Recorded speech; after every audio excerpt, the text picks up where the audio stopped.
என்னத்தை நோக்கமாக கொண்டு வரணுமோ அதை அடையிற வழிகளையும் நம்ம வந்து தெரிஞ்சு வச்சிருக்கோம். நாளைக்கு மீசான் தராசுல நன்மை அடைய அதிகமாக இருக்கக்கூடிய 2 அமல்களை பற்றி நான் இப்போ சொல்ல போகிறேன். நபிகள் நாயகம் ஸல்லல்லாஹு அலைஹி வஸல்லம் அவர்கள் நமக்கு கற்றுத்தராங்க. இரு சொற்கள் நாவுக்கு மிகவும் எளிமையானவை, ஆனால் அவையோ நன்மை தராசில் மிகவும் எடையானது. அவை சுப்ஹானல்லாஹி வ பிஹம்திஹி சுப்ஹானல்லாஹில் அலீம். அல்லாஹ்வை தூய்மைப்படுத்தி அவனை புகழ்கிறேன், மகத்துவமிக்க அல்லாஹ்வை தூய்மைப்படுத்துகிறேன். இந்த 2 சொற்கள் நாவுக்கு மிகவும் எளிமையானதுன்னு நபிகள் நாயகம் நமக்கு கற்றுத்தராங்க. அப்படின்னா என்னன்னா, நம்ம அதை திருப்பி ரிசைட் பண்றதுக்கும், நம்ம அதை ஓதிக்கிட்டே இருக்கிறதுக்கும், அதை முன்மொழிஞ்சுக்கிட்டே இருக்கிறதுக்கும் அது நமக்கு இலகுவா இருக்குது. அந்த 2 சொற்கள் நாளைக்கு நன்மை தராசுல மிகவும் எடையானதுன்னா அது நமக்கு எவ்வளவு பெரிய வாய்ப்பு. 2வது விஷயம் நபிகள் நாயகம் நமக்கு கற்றுத்தராங்க. நன்மையான காரியங்களிலேயே நாளைக்கு நன்மை தராசில் மிகவும் எடையானது என்ன என்று உங்களுக்கு அறிவை கிட்டுமா, அதுதான் நற்குணங்கள் அப்படின்னு நமக்கு சொல்லி தராங்க. நற்குணங்கள்லாம் என்ன?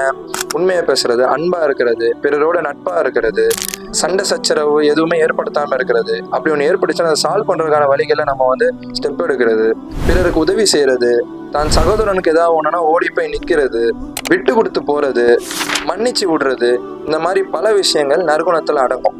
அதுக்கு ஆப்போசிட்டான விஷயமான பொய் சொல்றது, புறம் பேசுறது, அவதூறு சொல்றது, கோல் மூட்டுறது, கணவன் மனைவிக்கு இடையில சண்டையை மூட்டுறது, அதை பார்த்து ரசிக்கிறது, கெட்ட வார்த்தைகள்ல பேசுறது, ஒரு வேஷம் வெளியே ஒரு வேஷம்னு போட்டுக்கிறது, இந்த மாதிரி பல விஷயங்கள் நற்குணங்களுக்கு ஆப்போசிட்டா இருக்கு. எந்த விஷயங்கள் நற்குணமோ அதை நம்ம கற்றுக்கொண்டு நற்குணங்களுக்கு ஆப்போசிட்டா இருக்கிற எல்லா விஷயங்களும் நம்ம விட்டு விலகி நடக்கணும். அதனால எந்த விஷயங்கள் நம்ம கேட்டோமோ அதை செயல்படுத்துற விதமா நம்ம ஆக்கிக்கிட்டோம்னா இந்த உலகத்திலேயும் மறு உலகத்திலேயும் நம்ம வந்து வெற்றி பெறுவோம் இன்ஷா அல்லாஹ். அஸ்ஸலாமு அலைக்கும் வரஹ்மத்துல்லாஹி வபரகாத்துஹு.